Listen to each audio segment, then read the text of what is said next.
Eccoci, siamo live. Ciao ragazzi. Hello. Good morning, Ciao a Daniel. tutti. Marco, welcome to the Skilando Ciao a Talk. tutti. Ciao Guys, everyone. I can't hear you. Ciao a tutti. Can you hear Yeah, us? yeah, now I can Okay. hear you. Because Yeah, I can Daniel, hear. because Daniel is joining from Uganda. This is a very special session of the Skilando Talks because thanks to the connection between Marco and Daniel and the Skilando Digital Volunteering Community, we are going to share an amazing project tonight. And I leave you guys to introduce yourself, starting, if you want, Marco, just spending a few minutes talking about yourself, and then Daniel, if you want to introduce yourself and your project as well. So hi everyone that is on the call. So my name is Marco and I live in Modena. So I'm actually speaking from Sassuolo. It is a small town close to Modena, and from I think some of you already know the city. So actually I'm here with Luis because we will present in a few minutes the project that is called Vision Kids Foundation Project. And the reason why Daniel is in Uganda is because like in June, so a few months ago, I was in Uganda too. So I was there for a volunteering project. So basically, I am an engineer, an information and communication technology engineer and the marketing manager. So I'm not usually I don't do volunteering usually, but I had the chance to participate to this project that is called Making a Difference in Uganda. That was basically a project regarding helping the people in the slums and close to Kampala, that is the capital of Uganda, and in a sanitary way, meaning that we were working with a task force of sanitary people, so basically medical doctors, and I was there to help with the first aid. So I was helping there with because I've done volunteering before with the Red Cross, so I had some first aid skills, and we were also like doing programs in order to help kids that lives basically on the streets and in the slums, because we were like taking them to safe places to help them to have, I would say, normal days that kids should have. So let them playing and educating them and doing a lot of different activities with them. When I was there in this project, I met a guy that his name was Tony, and this guy was working for the volunteering project that I was in when I was in Uganda. And Tony was a close friend of Daniel, so he put me in contact with Daniel. And I knew that Daniel was carrying on this project called Vision Kids Foundation Project, where he had the idea to basically give free educations in information technology to kids. So I instantly loved the project, and I wanted to give an hand. So we started to building the website in order to have more visibility, and we started the fundraising campaigns in order to save some money, because we have obviously different challenges. But I will let first Daniel introduce himself. Absolutely. I just want to spend a few words about the common points between your story and my story. When I spent 1 year in Kenya, when I, thanks to different connection and friends of friends, I started teaching coding in a school in the slum. So there are a lot of common points about your personal story, Marco. But it's an amazing story, and I think that the most beautiful things is about when people start getting out of their comfort zone and meet other person that introduce you in another story, in another journey, in another context, and new things born every day. So thank you for sharing your experience, Marco. And Daniel, welcome. If you want to introduce yourself.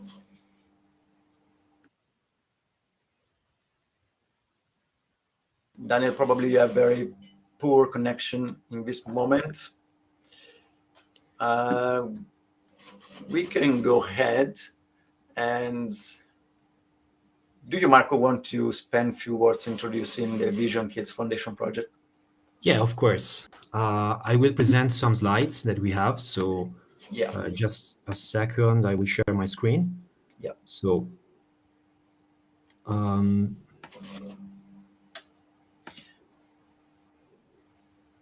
here we are. So I think you should see the first slide. Yeah. Right? Yeah. Perfect. So first of all, I think that, as you said, Daniel probably has a poor connections, but Daniel is the person that started the project back in 2016. So basically 7 years ago. He started with, as I know, because he already told me his story. He was trained. He has a bachelor in information technology, bachelor of science, and he started with just one computer. So with one computer and another one that was his own. So one was gifted, and the other one was of him at the time. And he was working as a bike instructor in a bike tours company. And in the meantime was trying to organize lessons for the kids in Jinja. Jinja is actually a city that is close to Kampala, but it's not properly in the town. It's like a small town that is close to the Nile River. So as you may know, the Uganda is like there are three big lakes. The Victoria Lake is the bigger one, and the Nile River is is born in Uganda. Starts from Uganda and go across all the north of Africa. So basically, in Jinja town, he started this organization that is a community-based organization. So it's not still a non-profit. It's not an NGO, but it is a CBO that is like a kind of organization that they have just in Uganda. And the purpose, as you understood, is to train like all the underprivileged young generations with computer skills. Why? Because a lot of them never used a PC. So they have like a public school, so they a lot of them can access educations, but the majority of them never used a computer. So they're literally not able to do like the basic skill. So the purpose is to put the hands of the kids on the computer so that they can really learn like life skills that can enable to provide them for a job. And obviously the final goal is to end the cycle of poverty. So we are talking about bridging digital divide, and on top of this, try to provide the properly digital culture by learning by doing approach, right, Marco? Exactly, yeah. So just to give you an insight of what's the actual situations, as I've said before, Daniel started with just one PC, and actually we have collected 8 computers, all of them coming from donations and individuals, because there is a lot of difficulties in retrieving computers. Because, for example, I tried to connect with companies. We tried to connect with companies also from Europe to be able to receive, for example, used computers as a donation, but it's really difficult to retrieve them to Uganda because of the government, and because it's usually like there is the I don't know the word in English, dogana. Yeah. Okay. It's a That's border tax. and border policies that there are a lot of border policies and border tax. So basically, like they should pay the half of the value of the PC, and obviously in Uganda it's really a lot of money. I know the topic because we are going to travel to Bangladesh on March, and we collect 10 laptops, refurbished 10 laptops, and we have to ship them to the final destination for supporting an orphanage. So we are facing the same issue about bringing these kinds of equipment over there. So it's a very common issue. So, okay. Well, since Daniel is not here anymore, I think for the poor connection, we can switch for a bit in Italian if you want. Yeah, absolutely. Absolutely. I don't know if the audience is... it's okay, but... come stavo dicendo, appunto, sì, abbiamo parecchi problemi, soprattutto con le tasse doganali, perché abbiamo appunto provato a contattare diverse aziende. Tra l'altro una ha fatto una donazione anche cospicua poco tempo fa, nel senso che poco meno di un mese fa questa azienda biotech olandese ha donato 10 PC, quindi eravamo super contenti di questa cosa. Poi in realtà questi computer, tra l'altro, l'azienda biotech ha scelto proprio di usare un corriere suo personale per assicurarsi, perché comunque abbiamo messo al corrente del fatto che probabilmente ci sarebbero stati dei problemi alla dogana, perché di solito quello che accade è che il governo ti fa pagare più o meno il 50% del valore della merce elettronica, perché chiaramente pensa che tu voglia rivenderla. E quindi noi abbiamo cercato di mettere al corrente appunto questa azienda, e loro per ovviare il problema hanno deciso di utilizzare un loro corriere personale appunto per assicurarsi che la merce arrivasse a destinazione. In realtà quello che è successo è che quando i computer sono arrivati nell'aeroporto, adesso io non so esattamente quale sia stato l'ente, diciamo, che ha fatto questa cosa, però i computer fondamentalmente sono stati sequestrati, anche se era chiaramente scritto che arrivavano da un'azienda, c'era l'indirizzo, c'era tutte le informazioni che potessero insomma risalire all'azienda di origine, e non sono più arrivate notizie, nel senso che semplicemente è arrivata una lettera a Daniel, che ovviamente c'era l'indirizzo di Daniel sull'intestazione, con scritto che i beni erano stati sequestrati e che insomma non potevano arrivare a destinazione. Questa cosa che ci stai raccontando secondo me evidenzia una delle tante problematiche che di solito si affrontano quando magari si dà anche un po' per scontato, soprattutto noi western che siamo abituati con Amazon Prime a ricevere le merci il giorno dopo. Abbiamo un po', tra virgolette, questo bias per cui pensiamo che poter spedire merci in qualunque parte del mondo senza alcun problema. Invece confermi effettivamente che questa cosa non è così semplice. E torno a ribadire il fatto che anche noi, adesso che stiamo appunto cercando di organizzare questa missione in Bangladesh, stiamo affrontando un po' le stesse problematiche. E lo stesso referente dell'orfanotrofio ci ha esplicitato il fatto che ci sono di norma dei problemi con tutti i devices elettronici che provengono dagli Stati Uniti piuttosto che dall'Europa sotto il punto di vista dei controlli. Infatti sì, la soluzione che avevamo tra virgolette momentaneamente trovato, però anche questo è un po' rischiosa chiaramente, perché comunque quando si arriva in dogana è sempre una cosa borderline, e quindi vorremmo evitare di trovare soluzioni che comunque siano al limite di quello che potrebbe essere, diciamo, legale o non legale. La soluzione era appunto, magari, visto che comunque c'era uno stretto rapporto tra le due no profit di cui parlavo prima, no? Cioè in realtà Vision Kids Foundation Project, che è più un progetto comunque registrato come community based organization, mentre la no profit per cui ho lavorato io è una NGO registrata.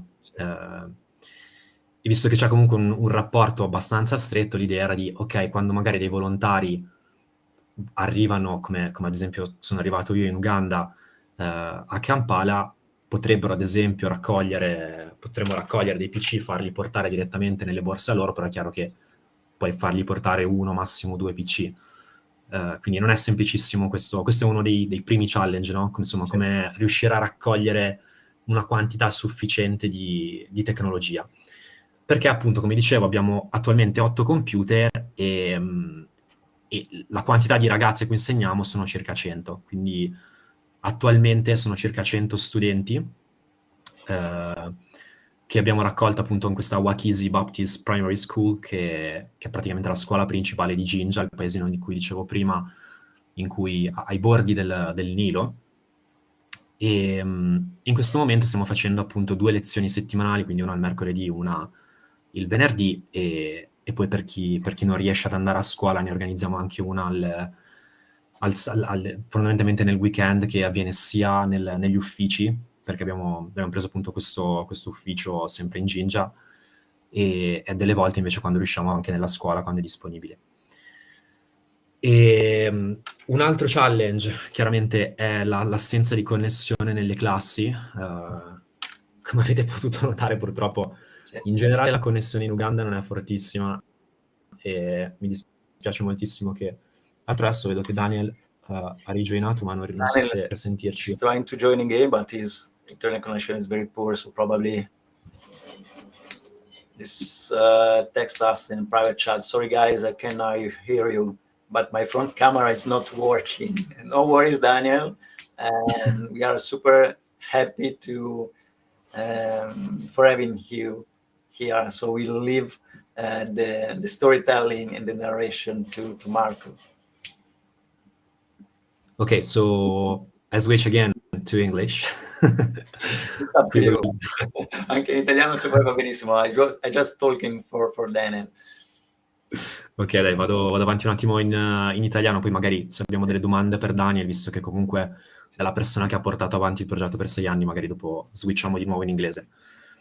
So I was saying, Daniel, if you can hear us, I will briefly finish to tell about the project in Italian, so the audience can understand better and we can go faster. And then after that, if we have some question about the projects, we can switch in English again, and you can join in.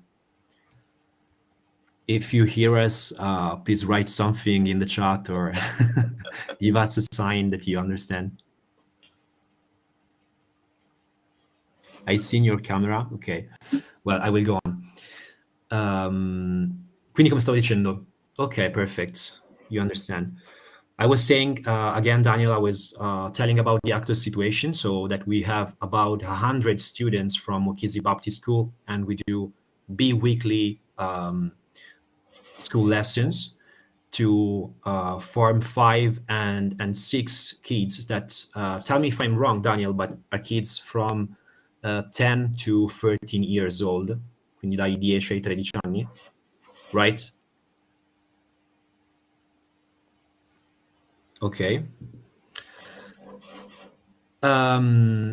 adesso in questo momento siamo 6 persone, quindi sono 4 persone fondamentalmente che sono sul terreno, sul field, in Uganda, tra cui Daniel e un insegnante che paghiamo, perché spesso e volentieri Daniel in questo momento sta lavorando per un'associazione, come dicevo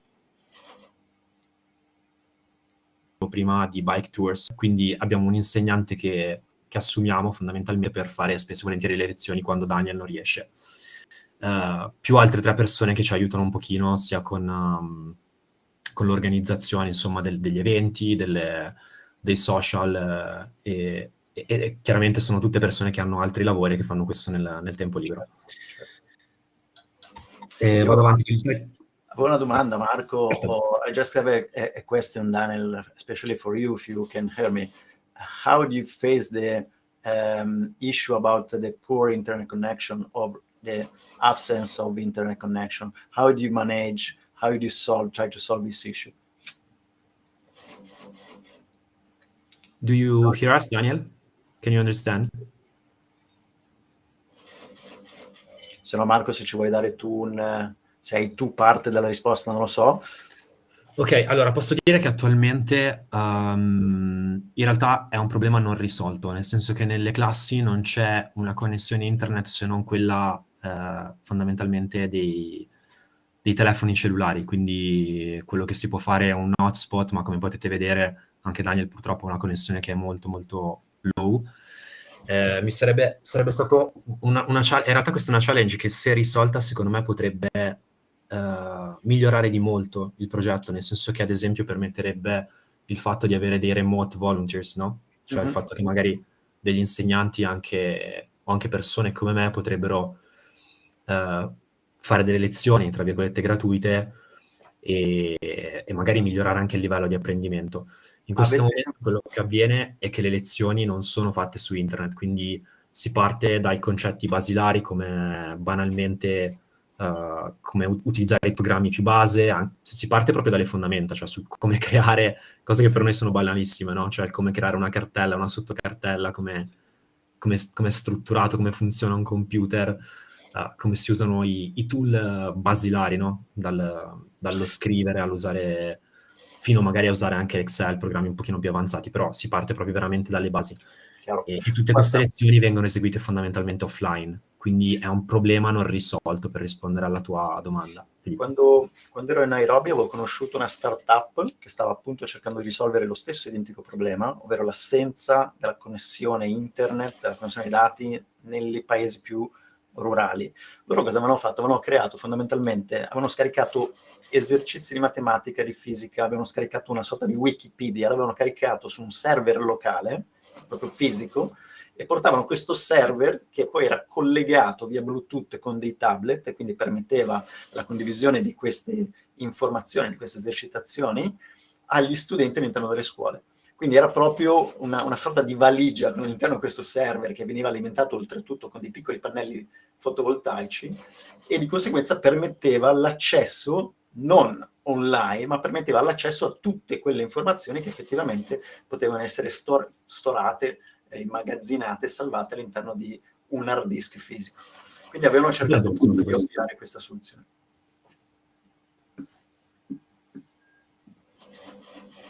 Yes, Daniel also texted in the chat, yes, we have a big problem with internet connection in our community because of the poor network. So most times kids do not go online, and getting a real good and stable connection is costly to our project for now. This is the same challenge I'm finding today to connect with you. Yes, Daniel, we got the problem. We get the point. Marco, scusami, non ti volevo interrompere, volevo semplicemente mettere lì sul tavolo un also, Daniel, if you want to like write a bit, if you're not able to speak because the internet connection is poor, if you want, while I continue to tell about the project, if you want to tell more about the challenges and the programs that we are teaching to the kids in order to like end, I would say, the cycle of poverty. So if you want to write something in the chat, then we can read your answer if you're not able to speak. Yeah, absolutely, Daniel. Or if you want just to save some bandwidth, you can switch off your camera and use the minimum bandwidth that I see you have just to speak. Vai, Marco. Ok, allora siamo andati un po' avanti su tutti questi punti, quindi abbiamo già visto appunto quali sono diciamo, i challenge principali. Queste, scusatemi, sono alcune foto prese dalle reali lezioni, quindi vedete che ci sono alcune lezioni che avvengono nelle classi, alcune lezioni che avvengono nell'ufficio. In questo momento, chiaramente, come dicevo, ci sono vari challenge. Il primo sicuramente è il discorso della connessione e delle risorse IT che abbiamo. Infatti, come vedete, le lezioni vengono proprio erogate scrivendo alla lavagna, no? Cioè la struttura dei files, delle folders, click in an open space, come creare. La foto che vedete, adesso non so se riuscite a vedere la foto abbastanza grande, però è proprio come andare a creare fondamentalmente una cartella, la struttura, come si organizzano la struttura di subfolder, eccetera. Quindi diciamo che sono tutte lezioni molto teoriche, e chiaramente nel momento in cui si vuole andare magari sul mondo del lavoro questo diventa un po' complicato, no? È chiaro che stiamo parlando comunque di una regione dove è già di per sé difficile in generale trovare un lavoro remunerativo. Adesso io posso parlare anche di quella che è stata la mia esperienza che ho fatto, comunque della realtà che ho visto, e quello che ho visto è veramente qualcosa di scioccante, non saprei utilizzare un'altra parola, soprattutto per noi western, riutilizzando il termine che hai utilizzato prima tu, Filippo. Nel senso che ti ritrovi veramente a contatto con una realtà in cui capisci che c'è una voglia incredibile e spesso e volentieri c'è anche comunque intelligenza e intraprendenza, perché io veramente ho parlato con molti di questi ragazzi e vi assicuro che comunque hanno una voglia di fare incredibile, hanno una voglia di uscire da queste situazioni veramente grande. Quando ci parli veramente non percepisci la non voglia di fare, anzi, cioè, ti dicono che vogliono diventare ingegneri, vogliono diventare avvocati, insomma, avrebbero veramente voglia di apprendere, di imparare. È chiaro che non avere i mezzi e trovarsi in determinate condizioni è davvero, davvero limitante. Quindi ci sono... Scusa se ti interrompo di nuovo, ma una cosa che mi lascia sempre perplesso e stupito, se non esterrefatto, è il fatto che questa cosa che stai raccontando dipende fondamentalmente da dove nasci. Perché se tu nasci in questo paesino dell'Uganda, fai lezioni di informatica in questo modo. Se nasci come noi western, nasci a Milano, hai per la possibilità di accedere a informazioni, percorsi formativi, scuola, hai la possibilità ovviamente di crearti una professione, una carriera e tutto quello che ne comporta. Intanto Daniel is texting, is chatting with us. Thanks for now. We are not going much in detail like the programming, but kids learn the basic of Microsoft Office and literacy. I meant computer literacy program.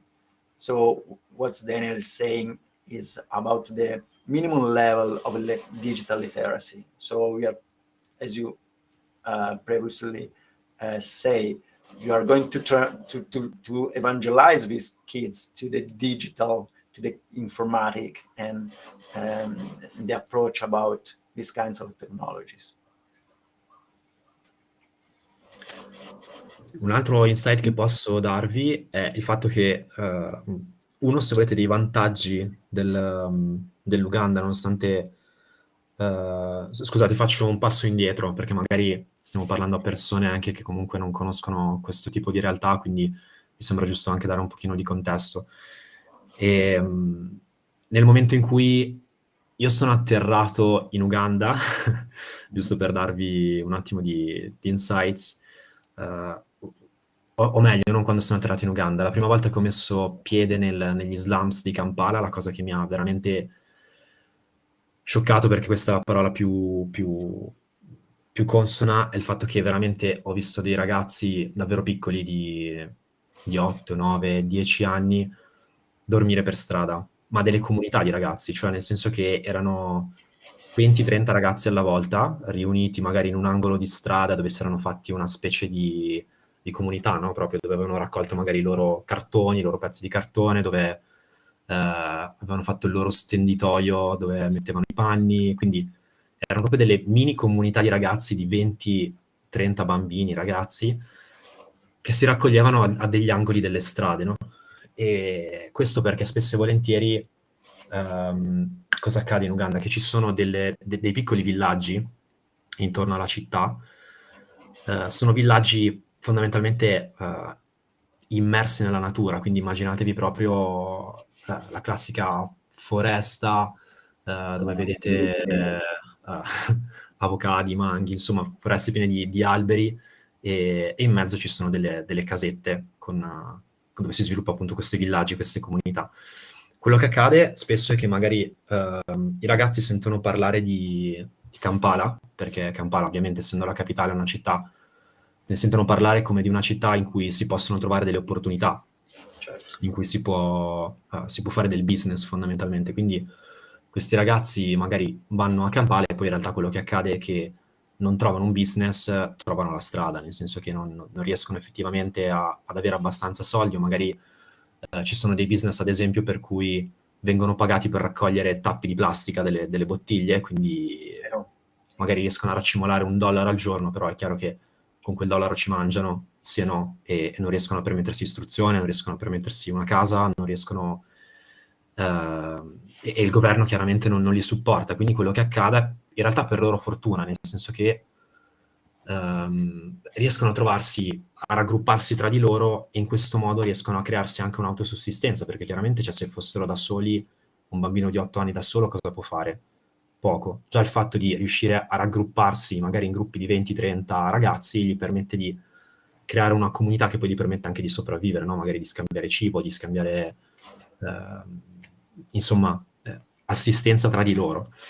E quindi niente, quello che facevamo noi con Making a Difference in Uganda, oltre appunto all'assistenza sanitaria nelle varie baraccopoli e slums, era anche di raccogliere questi ragazzi ogni tanto, di portarli in dei luoghi sicuri e fare queste attività. E questo lo dico perché appunto in Uganda non è facile neanche avere accesso all'istruzione basilare, più basic. Quindi, però, nonostante questo, anche i ragazzini che comunque si trovavano in strada e diciamo non avevano pochissimo accesso all'istruzione perché magari ce l'avevano avuto prima o magari sentendo parlare tra di loro, comunque come dicevo, creano delle mini comunità, quindi magari si istruiscono anche un pochino tra di loro, quasi tutti riescono a parlare inglese o comunque lo capiscono. Anche perché l'inglese è la seconda lingua ufficiale, la prima è l'Uganda, ma quasi tutti parlano inglese, cioè anche bambini di 10, 11, 12 anni magari non parlano un inglese perfetto, ma comunque riescono a comprenderlo bene e si fanno capire. E questo secondo me è un vantaggio assurdo, perché se... Un vantaggio assurdo? No, non è un vantaggio assurdo, però sicuramente rispetto ad altri paesi, nel momento in cui magari questi bambini riescono ad accedere a un'istruzione gratuita, che può essere, soprattutto magari anche nell'information technology, qualcosa che può creargli un lavoro, il fatto di unire questa cosa al fatto che loro parlano inglese può aprirgli veramente delle opportunità. Quindi per questo credo che sia molto importante fornirgli delle skill che possono veramente renderli di uscire da questo ciclo, insomma. Ma avevo un'altra domanda, Marco, cioè tutta questa cosa io la trovo bellissima, tanto bravi, congratulazioni, bravo te, bravo Luis per quello che state facendo, never give up.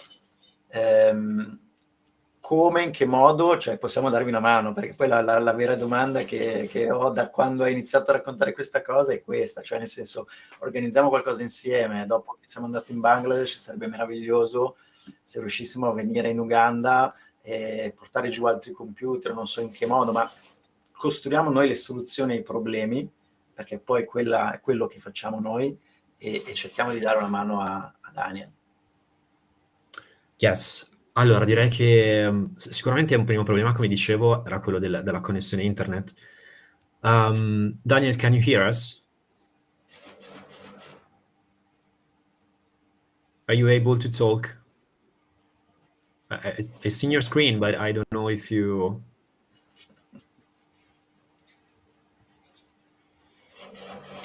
No worries. By the way, I'd like Daniel to follow up with this live stream in order to have a different and private chat, because we are really interested to deep dive in how to contribute to your mission, how to support you, how to define and design a volunteering mission together, also with the community of Scalando Digital Volunteering. So if you want, we can schedule, you can plan another private call and deep dive in the details if you want.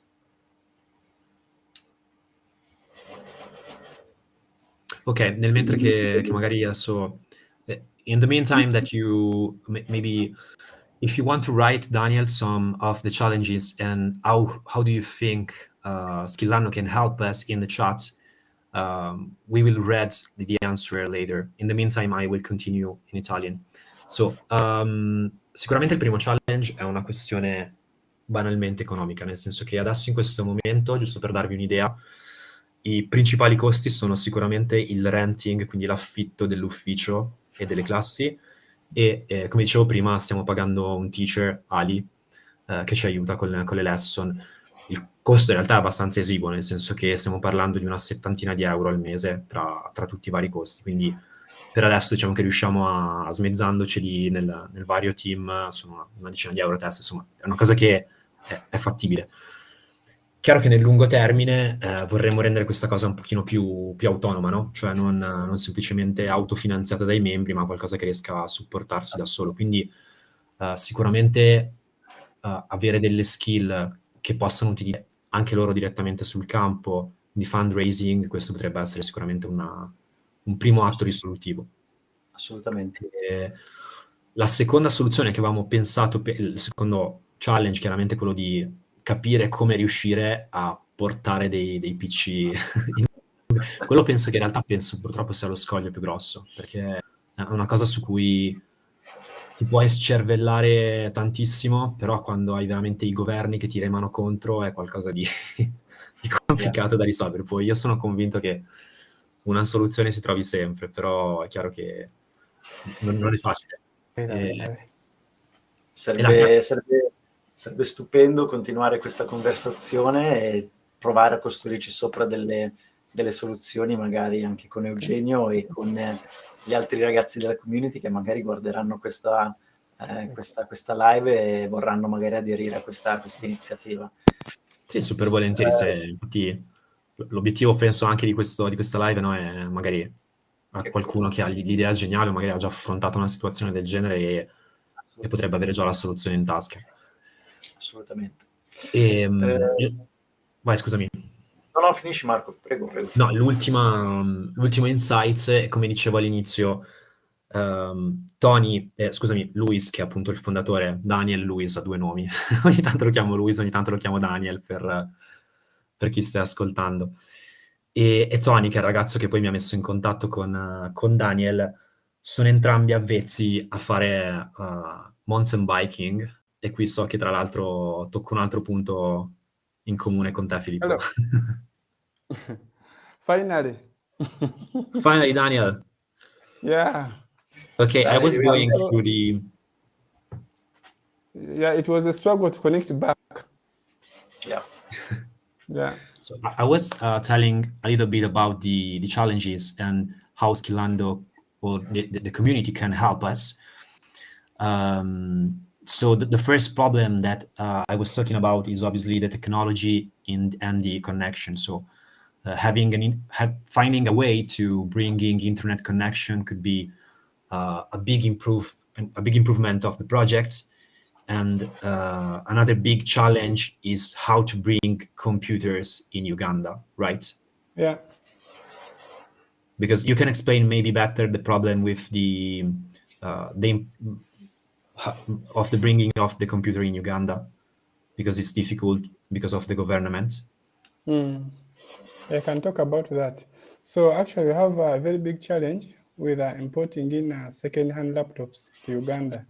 So the government doesn't allow to bring in laptops of that kind.